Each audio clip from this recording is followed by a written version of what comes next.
Keragaman sosial budaya di Indonesia. Muatan PPKN KD 3.3 menelaah keberagaman sosial budaya masyarakat. Tujuan pembelajaran. Dengan pembelajaran kali ini, siswa diharapkan mampu 1. Mengetahui pengertian keberagaman. 2. Menyebutkan macam-macam keberagaman di Indonesia.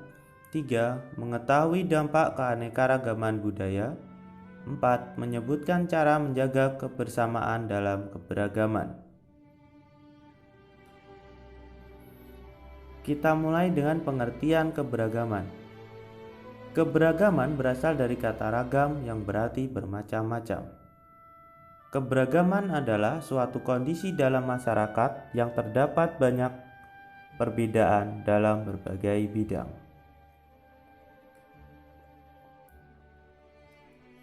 Seperti kita ketahui bersama bahwa kondisi geografis dan wilayah Indonesia yang sangat luas tentunya menghadirkan berbagai macam keberagaman.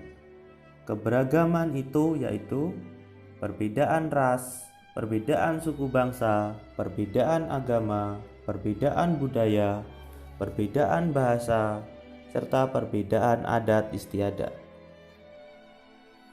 Nah, pada pelajaran kali ini kita akan membahasnya satu persatu. Kita mulai dengan perbedaan ras. Ras secara umum merupakan sistem pengelompokan yang digunakan untuk mengkategorikan manusia ke dalam populasi atau kelompok besar dan berbeda dengan ciri, fenotip, asal-usul geografis, fisik, dan suku yang diwariskan. Untuk mengetahui perbedaan ras itu paling mudah bisa dilihat dari ciri fisiknya. Ciri fisik meliputi warna kulit, bentuk rambut, warna rambut, warna mata, dan lain-lain yang tampak oleh penglihatan kita. Itu disebut ciri fisik. Keberagaman ras di Indonesia. Ada ras Mongoloid, ada ras Negroid, ras Wedoid, ras Melayu Mongoloid, ras Asiatik Mongoloid, ras Papua Melanesioid. Ini ada 6 ras ya yang di Indonesia. Selanjutnya, perbedaan suku bangsa. Suku bangsa atau disebut etnik merupakan suatu golongan manusia yang anggota-anggotanya mengidentifikasikan dirinya dengan sesama. Di Indonesia adalah negara yang memiliki beragam suku bangsa dan ras. Berdasarkan situs resmi Badan Pusat Statistik atau BPS tahun 2010, Indonesia memiliki sekitar 1340 suku bangsa. Wow, banyak sekali ya, begitu kayanya bangsa kita ini. Keanekaragaman suku bangsa di Indonesia. Kali ini Bapak hanya menyebutkan beberapa saja, nanti kalian cari sendiri di buku kalian atau bisa searching di Google. Suku bangsa di Indonesia itu ada, yaitu suku Jawa, ini yang paling besar atau paling banyak ya. Ini berasal dari Jawa Tengah dan Jawa Timur. 2. Suku Batak berasal dari Sumatera Utara. 3. Suku Dayak berasal dari Kalimantan dan sebagian wilayah Sumatera. Ada 4. Suku Asmat berasal dari Papua. 5. Suku Sunda berasal dari Jawa Barat dan Banten. Ada suku Bugis dari Sulawesi Selatan.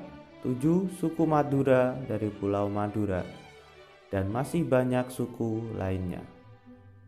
Tentu Bapak tidak akan menyebutkan satu-satu ya, karena terlalu banyak suku di Indonesia. Berikutnya, keanekaragaman agama. Pada pembelajaran sebelumnya tepatnya pada tema 1 dan 2 kita sudah mempelajari tentang ada 6 agama besar di Indonesia, yaitu Islam, Kristen, Katolik, Hindu, Buddha, serta Konghucu. Tentunya kita harus menyikapinya dengan sikap toleransi beragama. Nanti dibuka lagi bukunya, diingat-ingat lagi apa itu toleransi beragama. Selanjutnya, budaya. Budaya atau kebudayaan berasal dari bahasa Sanskerta, yaitu budaya, yang merupakan bentuk jamak dari budia atau akal, diartikan sebagai hal yang berkaitan dengan budi dan akal manusia. Jadi, budaya adalah suatu cara hidup yang berkembang dan dimiliki bersama oleh sebuah kelompok orang dan diwariskan dari generasi ke generasi. Bisa dikatakan setiap hasil ciptaan manusia itu termasuk budaya. Selanjutnya, keanekaragaman budaya meliputi pakaian adat, rumah adat, senjata tradisional, tari-tarian, lagu daerah, ada lagi yaitu makanan tradisional, ada juga permainan tradisional. Wah, banyak sekali ya anak-anak. Keanekaragaman bahasa. Di Indonesia, hampir di setiap daerah di Indonesia ini memiliki bahasa daerah masing-masing. Kita sebagai warga Balikpapan memiliki bahasa Indonesia atau menggunakan bahasa Indonesia sebagai percakapan sehari-hari. Kemudian ada bahasa Jawa, ada bahasa Sunda, ada bahasa Madura, ada bahasa Bugis, ada bahasa Minangkabau, ada bahasa Banjar, ada rumpun bahasa Batak, dan lain-lain. Masih banyak lagi tentunya ya anak-anak.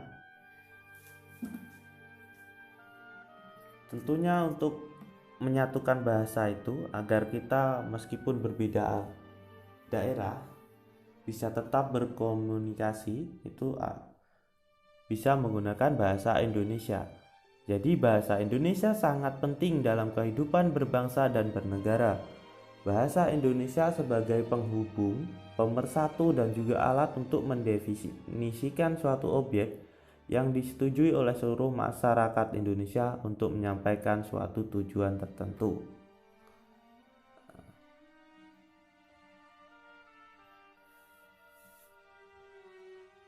Berikutnya,